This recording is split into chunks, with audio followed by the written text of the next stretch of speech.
So we've talked about the higher level thinking, filling your jar, doing your master list, declaring your vision. Now we're going to get into the details. This is the week-to-week daily grind of using a planner in a way that is most efficient for your life. So I have mine, and I'm a pencil person. You know, Tom uses pen, like Confucius doing a crossword. Not me. I use pencil, and I had a little hack. I'm like MacGyver, so that my pencil would stay. So, you know, that might help you. So we'll do this together. First, Tom's going to kind of show you the process, and then I'll show you how I actually use it. Great. All right, so when you flip open your planner, you'll see 2 pages throughout the book. And so it's a weekly boss plan up here, and the other one is anchor in time. And so we did this on purpose to be totally open and flat because we're going to be bouncing back and forth when we're doing our planning session. And so here you just have to find the week that you're on, and we're just going to pick January 10th. And the flow here is to kind of start here with 1. You fill out what you think you need to do in the week, and then you would go to 2, and you would fill out what the 3 from this list. You pick out the 3 to 5 most important things, important and could be urgent. And then step 3 is to come here and look at your secondary tasks. And those are candidates for delegation, which we will also talk about. I'm going to be on this side now because I want to show you my actual weekly boss plan and my anchor in time. So as you can see, I've got my list of things. I selected a number of things from my master list. So at the back, I have my master list of all my tasks. I selected the ones that I felt I could do this week, and I've written them all here. You can see I've already checked some things off. It's very exciting because I've already done them. I'm having a good week. So my 3 to 5 most important tasks I wrote here, already done one of them, E for me. My 3 to 5 secondary tasks I wrote here, already done a couple of them. So as I said, I'm doing pretty good. I have some more work to do, but that's all right. It's only Tuesday.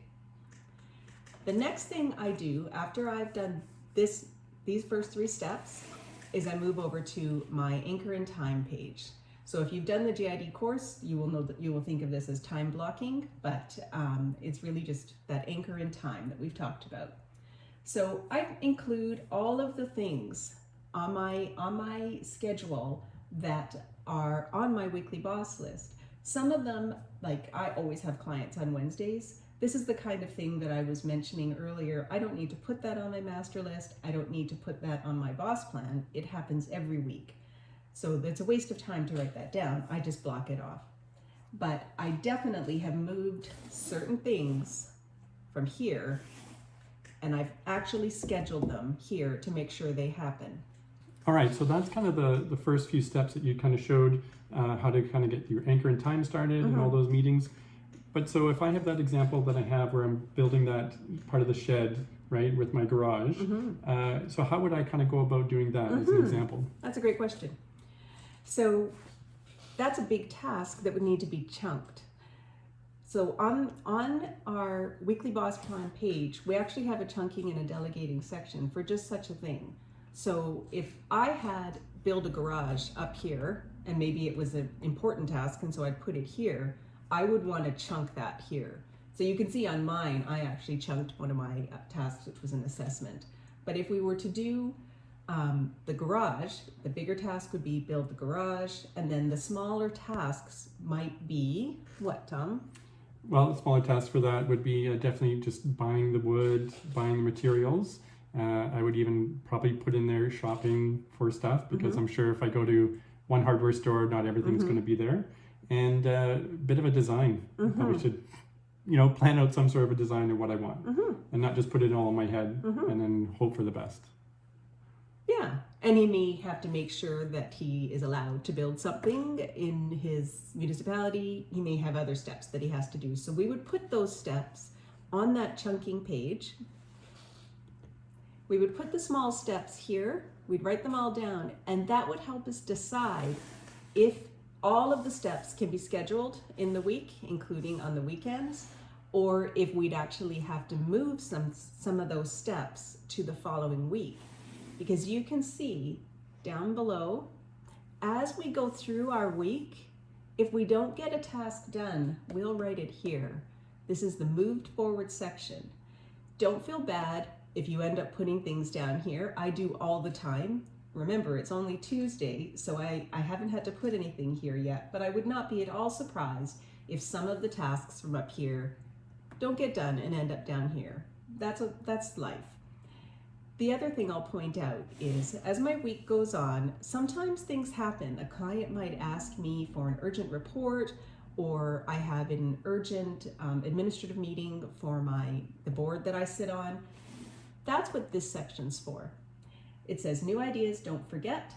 If something urgent comes up for me this week that I hadn't anticipated, but it's something that I actually want to do this week, I'm going to put it here and I'm going to find a place for it. Another thing that you will notice is I have space. I have a number of places where I have space. I do this on purpose because if I have something here, I have to have somewhere to put it. Yes, it's always good to create a little bit more space. I do see some people with their calendars that they've packed every hour for almost throughout the day, and it really doesn't leave any room for mistakes or delays or emergencies. Yeah, exactly. When you have to drop everything, and then if you're totally packed and something comes up, then the rest of your day is totally You're kind of hooped. Yeah. So we included weekend days because the people in the Getting It Done course have told us that they find it helpful to have structure for their weekends as well. It helps them make sure that they get to do their fun activities as well as their work activities. So they use their planner for everything, and I've started doing the same thing. It also helps me avoid double booking myself, which I am notorious for. And so the weekly boss plan page and the time blocking anchor and time page, having those visually together on my desk is the key to this.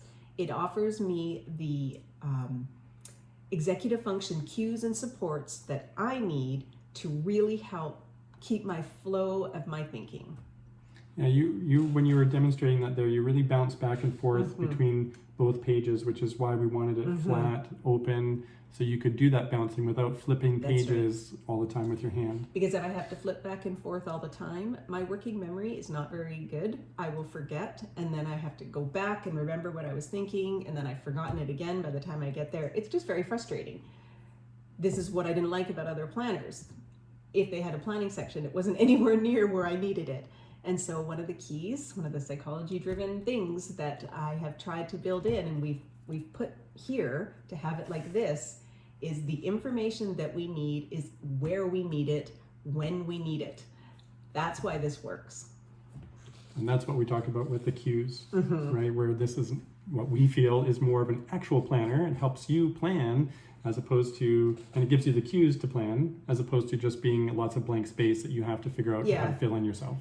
These aspirational, blank pages, they just give me a panic attack. That's not what we've done here. We tried to really cue you. And if you need more help, if you're not sure how to chunk, if you're not sure how to set priorities, you can find that information elsewhere on one of our other pages, like in the Getting It Done book. Yeah. Awesome. So give this a shot. Open up your planner again. Do the weekly boss plan. Try it again. And again, these are all new skills that you're going to learn. And so don't feel, bad if, you try it one week and you're like, oh, I don't know, it just didn't work out for me. Keep trying, right? Keep trying. And sometimes your weeks are just going to unravel in a way that you didn't expect. That's okay. That's just part of the planning process. You have to adjust and be flexible along the way. And every week is an opportunity to start again. Yeah. Great. So give it a shot, and we'll see you on the next video.